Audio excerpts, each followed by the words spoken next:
ఆంధ్రప్రదేశ్లో పర్యాటక రంగం అభివృద్ధిపై ఏపీ ప్రభుత్వం ఫోకస్ చేసింది.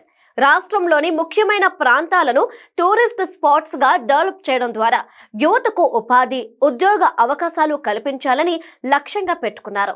ఈ ప్లాన్ లో భాగంగా దేశంలో ప్రఖ్యాతిగాంచిన థీమ్ పార్కులు, టూరిస్ట్ అట్రాక్షన్లను ఏపీలో ఏర్పాటు చేస్తున్నారు.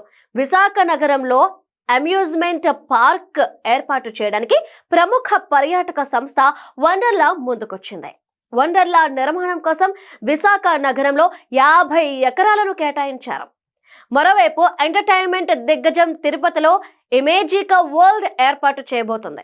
20 ఎకరాల్లో ఈ ప్రాజెక్ట్ ను నిర్మించనున్నారు.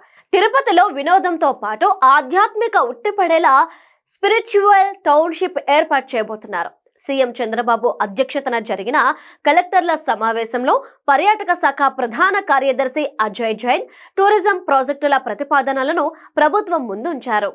రాష్ట్రంలోని 26 జిల్లాల్లో టూరిజం అభివృద్ధి కోసం సుమారు 30,000 కోట్ల విలువైన ప్రాజెక్టులను చేపట్టారు. వీటి ద్వారా రాష్ట్రంలో పర్యాటక రంగంతో పాటు మౌలిక సదుపాయాలు వేగంగా అభివృద్ధి చెందుతాయని ప్రభుత్వం భావిస్తోంది. ప్రత్యేక ఆకర్షణలుగా నిలిచే థీమ్ పార్కుల ద్వారా రాష్ట్రానికి వచ్చే టూరిస్టుల సంఖ్య భారీగా పెరిగే అవకాశం ఉంది.